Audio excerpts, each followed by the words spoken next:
At 7:30 in the morning, a neighbor heard a young woman scream, "Stop! I said stop!" Then nothing.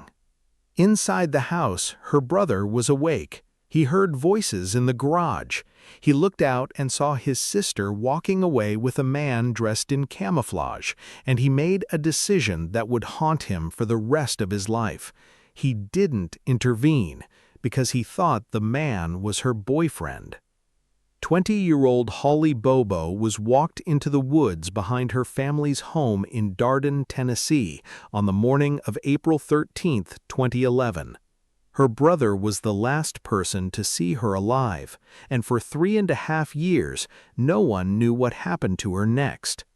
When investigators finally built a case, it rested almost entirely on the testimony of one man, a co-defendant who had every reason to talk, and who later told the psychologist he had invented the entire account while sitting in a jail cell reviewing evidence files, trying to save himself from a life sentence. Holly Bobo deserved justice. Whether she got it is a question this case has never fully answered. This is not a case that ends with a conviction and closes cleanly. Holly Bobo's story begins on a Wednesday morning in rural Decatur County, Tennessee, a community so removed from violent crime that what happened on April 13, 2011 would become by every measurable standard the most exhaustive missing persons investigation in the state's history. It ends, if it ends at all, in a courtroom where the man convicted of her murder fought to prove he didn't do it, and where the witness who sent him to prison has admitted, on record, that he may have lied. In between those 2 points, 3.5 years of silence. A body was found by accident in the woods. An investigation that its own lead agent later described under oath as fractured and directionless. A trial built almost entirely on the word of one co-defendant, a man facing the same charges with everything to gain. What this case asks, and has never stopped asking, is a question that matters far beyond Decatur County. When investigators are under pressure to solve a case that has no physical evidence pointing to a single suspect, how did they decide who is guilty? And once that decision is made, how hard is it to undo? Holly Bobo was 20 years old. She was walking to her car to go to class. What happened next took years to surface, and parts of it remain, to this day, unresolved. Holly Lynn Bobo was 20 years old. She was enrolled at the Tennessee Technology Center at Parsons, a vocational campus located at the University of Tennessee at Martin's Parsons Center, studying to become a licensed practical nurse. By all accounts from people who knew her, she was quiet, thoughtful, and close to her family. She lived at home in Darden with her parents, Karen and Dana Bobo, and her brother Clint, who was 5 years older. April 13, 2011 began the way any exam day would. Holly woke at 4:30 in the morning to study. Her mother, Karen, packed her a lunch before leaving for her job teaching 2nd grade at Scotts Hill Elementary. Her father left for work as well. Around 7:30 a.m., Holly's boyfriend, Drew Scott, called to check in. He was turkey hunting with his father on Karen Bobo's mother's property, roughly 20 to 25 miles from the Bobo home. Clint was still asleep. What happened in the next 15 minutes would take years to fully reconstruct, and some of it has never been fully explained. A neighbor heard a heated exchange. The only words he could make out from Holly were, "No, why?" He heard her voice, then the conversation stopped. He called his mother, who contacted Karen Bobo at work. Karen called home immediately. Clint, then 25, said he looked out the window and saw a man dressed in camouflage walking with his sister toward the woods behind their house. He believed it was Drew Scott. He told his mother what he saw. Karen told him, "Clint, that's not Drew. Get a gun and shoot him." Clint reportedly replied, "You want me to shoot Drew?" still convinced the man was Holly's boyfriend. Karen tried to call 911 from her workplace but reached the wrong dispatcher according to accounts of the case. By the time anyone reached the right authorities, Holly and the man in camouflage had already disappeared into the tree line. Clint loaded a pistol and went outside. What he found in the garage stopped him. Between 50 and 60 blood drops were on the floor of the carport near Holly's car, along with a patch of smeared blood. DNA testing later confirmed every drop belonged to Holly. TBI forensic scientist Lawrence James testified at trial that the evidence indicated there had been some sort of struggle. Police arrived at the home 10 minutes after Clint called 911. 3 facts from that morning would define everything that followed. The neighbor heard Holly resist. The blood confirmed she was hurt before she entered those woods, and Clint, the only eyewitness, later acknowledged that when he looked again just before Holly disappeared from view, he noticed something he hadn't registered at first. The man was larger than Drew Scott. He had been watching the wrong person walk his sister away, and he hadn't known it until it was too late. Investigators noted at an early press conference that they saw no drag marks leading toward the woods, which led them to conclude that Holly had, at some point, complied and walked in under her own power.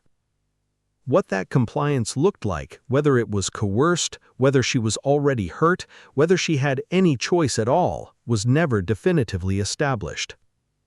That question would follow this case for years. Within hours of Clint's 911 call, the search for Holly Bobo had grown beyond anything Decatur County had seen before.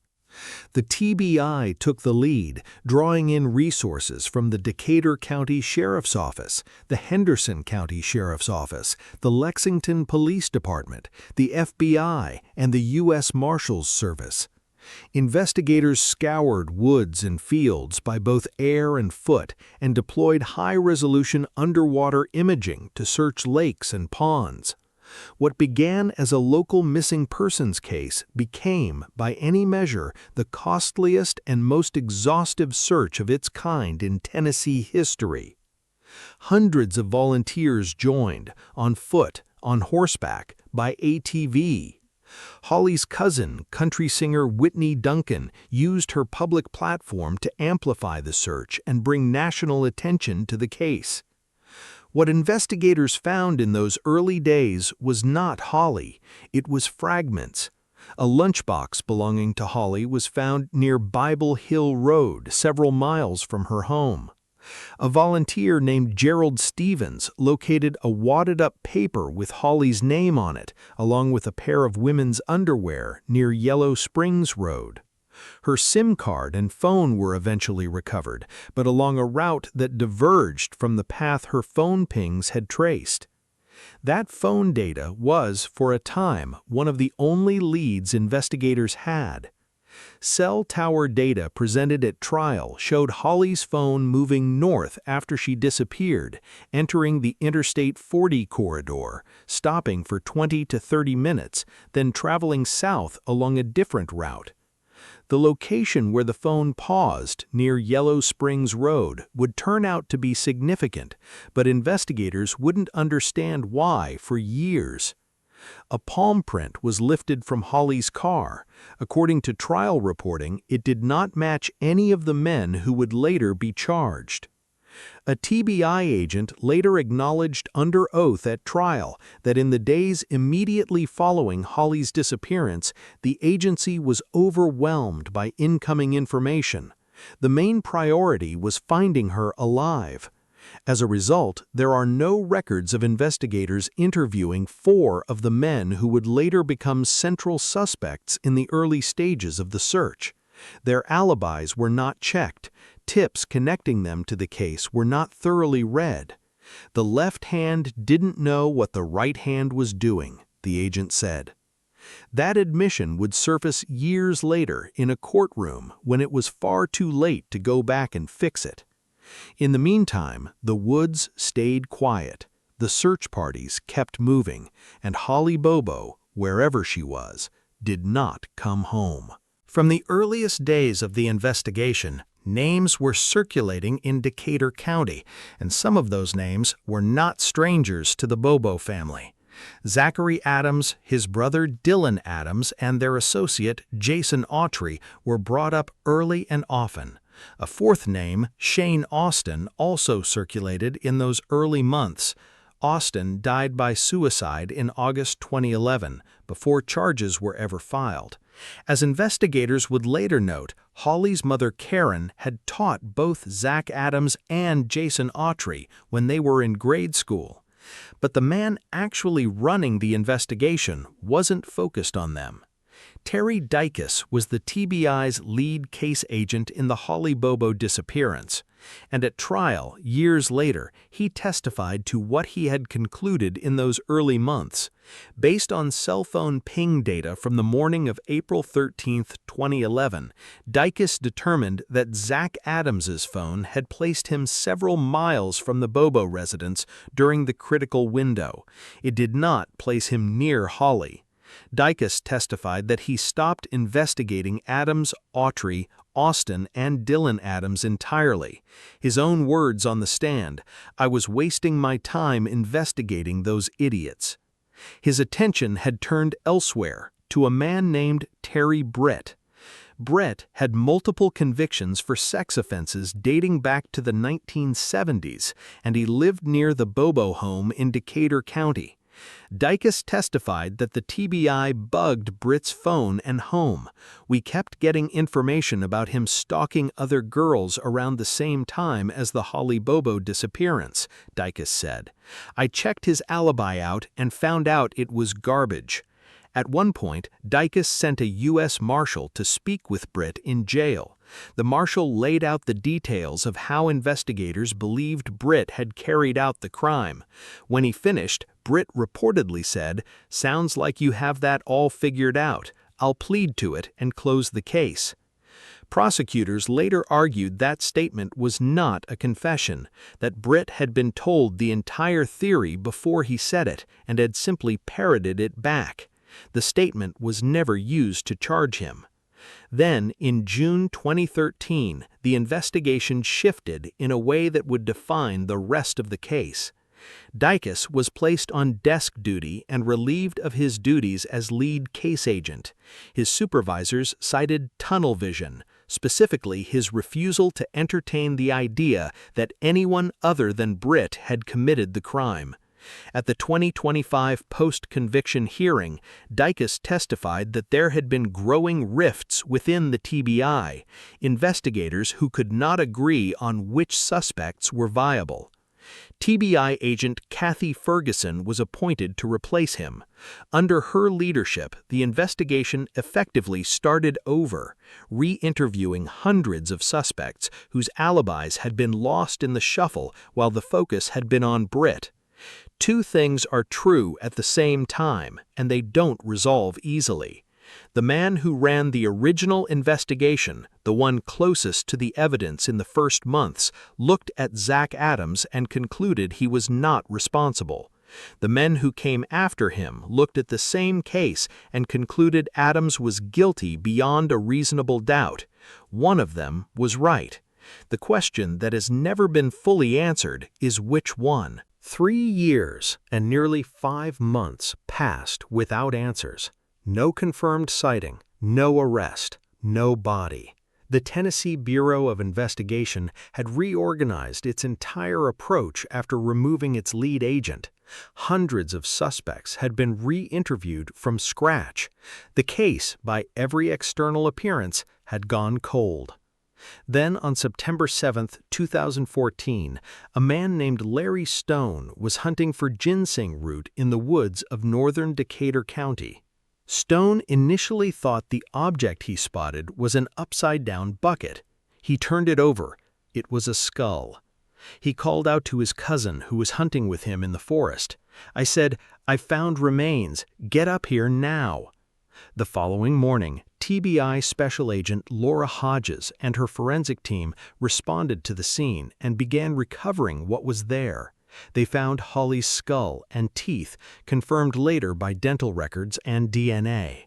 Also recovered at the scene, her ring, inhaler, wallet, purse, identification, keys, and school supplies.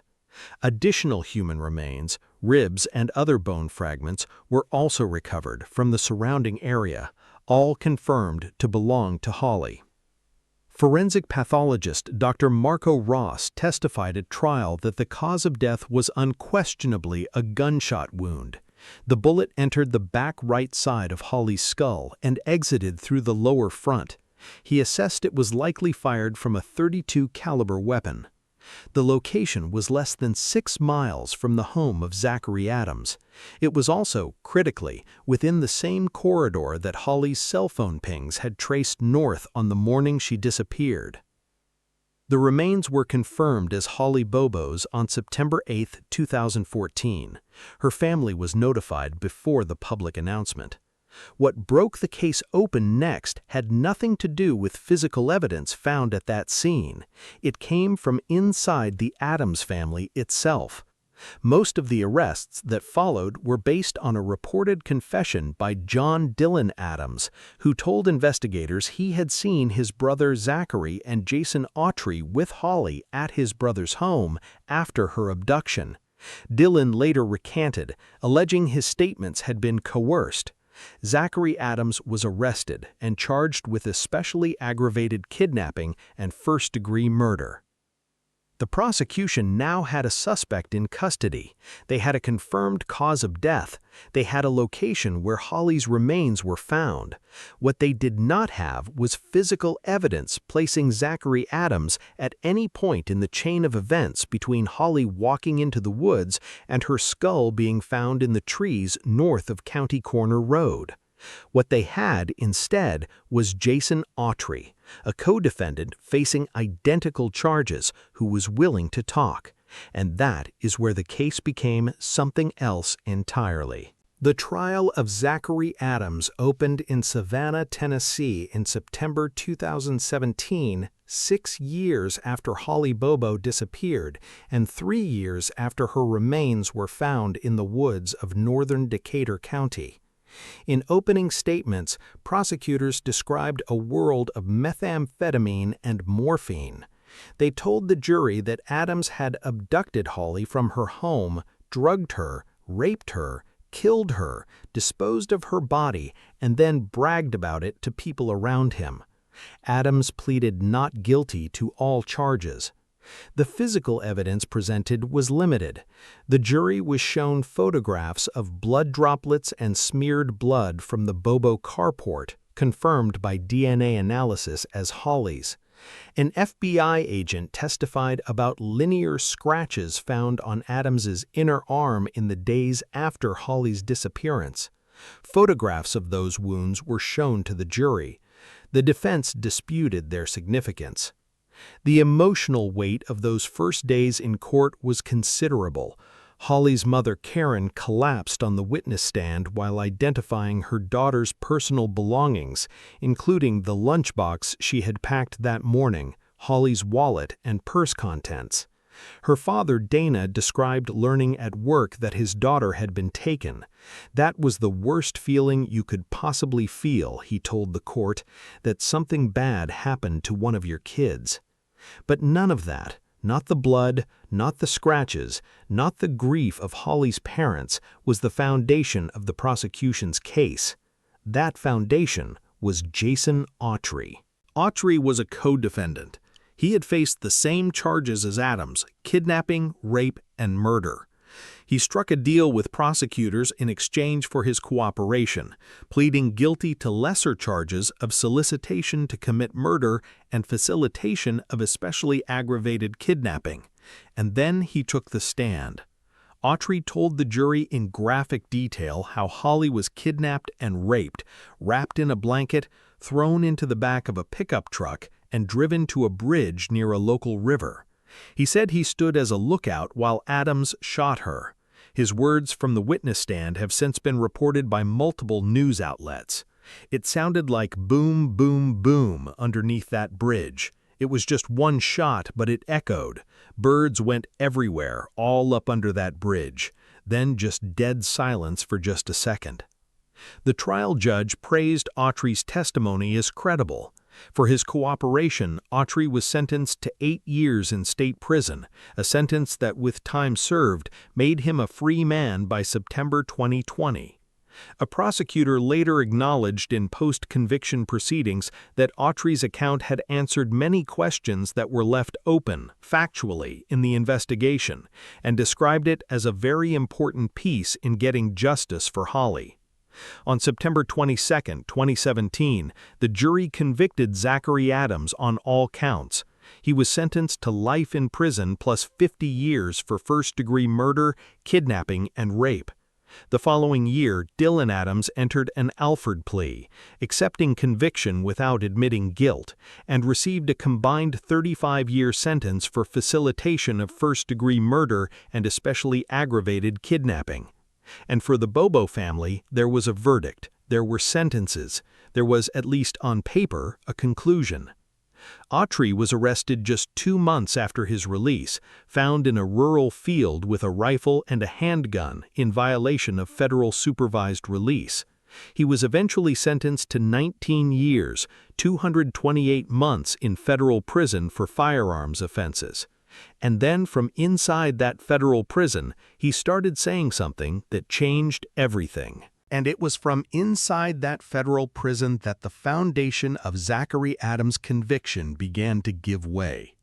According to court petitions filed in January 2024, Autry met with a forensic neuropsychologist in December 2023 and told her he was recanting his entire trial testimony.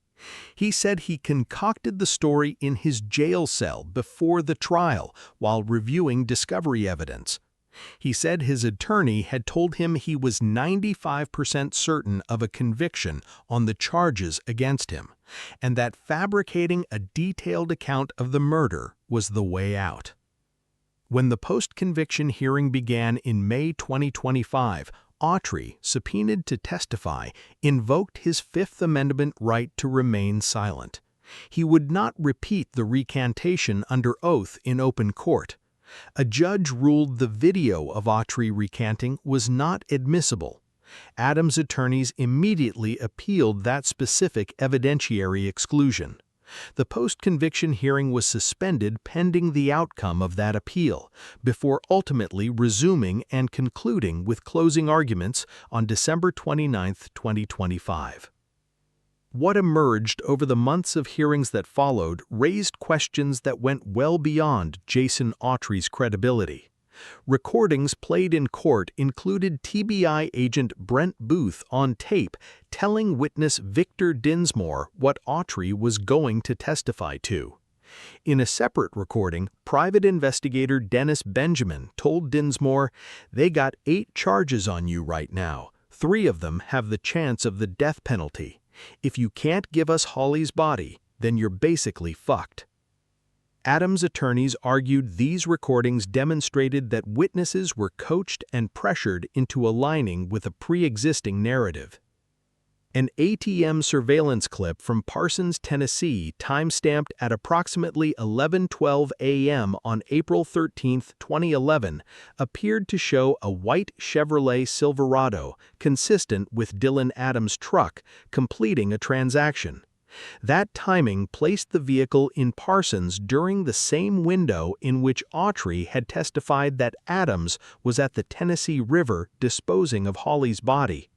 The lead prosecutor at the 2017 trial testified in 2025 that she had probably reviewed that footage while preparing for trial, but had no clear memory of how it had been labeled or cataloged in the state's digital files.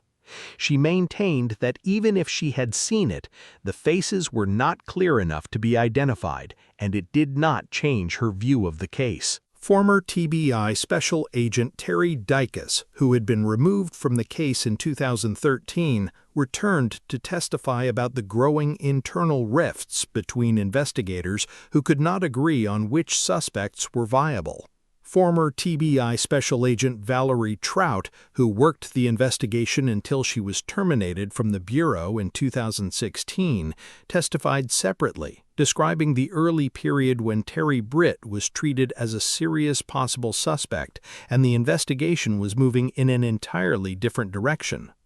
Retired Memphis police officer Dennis Benjamin, who conducted his own private investigation after being contacted by Holly's mother, told the court that when he arrived on the case in 2013, his understanding of where the investigation stood at that point was, in his own words, reported as, "It was a mess." The prosecution's position throughout the hearings remained consistent. The conviction was sound, the evidence was sufficient, and Jason Autry's recantation, delivered to a psychologist off the record while he was facing decades of federal prison time, should not be treated as reliable. Both positions cannot be true at the same time. One of them describes a man who committed an unspeakable crime and is exactly where he belongs. The other describes a conviction assembled from pressure, incentive, and a story one man says he invented to save himself. This wasn't the defense's first setback. 1 year earlier, on August 10, 2024, Judge Bradbury had already dismissed Adams' separate coram nobis petition based on Autry's recantation statements. With that legal avenue closed, the defense pivoted to a new 2025 post-conviction strategy centered on ineffective assistance of counsel and exculpatory evidence. In early 2026, Judge Bradbury issued his ruling, denying Adams' petition for a new trial. The conviction stands. Adams remains incarcerated, serving life in prison plus 50 years. Here is where the case stands. The multi-year post-conviction battle reached its conclusion in early 2026 when the court officially denied Adams' petition for a new trial. The prosecution maintains the conviction is sound. The defense maintains their client is innocent. The only man who ever provided a first-hand account of what happened to Holly, the only person who described where she died, how she died, and who pulled the trigger, has told a psychologist on video that he made the entire story up. And that video was ruled inadmissible. That ruling and the broader coram nobis petition was formally dismissed by Judge Bradbury on August 10, 2024. Adams' legal team then pivoted to a separate post-conviction relief action centered on ineffective assistance of counsel and exculpatory evidence, which opened in May 2025. Holly Bobo was 20 years old. She was sitting at her kitchen table studying for an exam. Her mother had packed her lunch. Her boyfriend had called to check in. She had a whole ordinary morning ahead of her, and then a man in camouflage was in the garage, and the dogs started barking, and her brother looked out the window, and she was gone. Her family spent 3.5 years not knowing whether she was alive. They spent years after that in courtrooms, on witness stands, in rooms where photographs of their daughter's belongings were shown to strangers deciding her case. They have carried this for 14 years. What they deserve, what Holly deserves, is the truth, the full, unmanipulated, uncoerced truth about what happened in those woods on the morning of April 13, 2011. Whether the courts, the evidence, or the people who know what actually happened will ever fully deliver that remains, as of today, an open question. The woods behind the house in Darden are still there. They have never given up everything they know.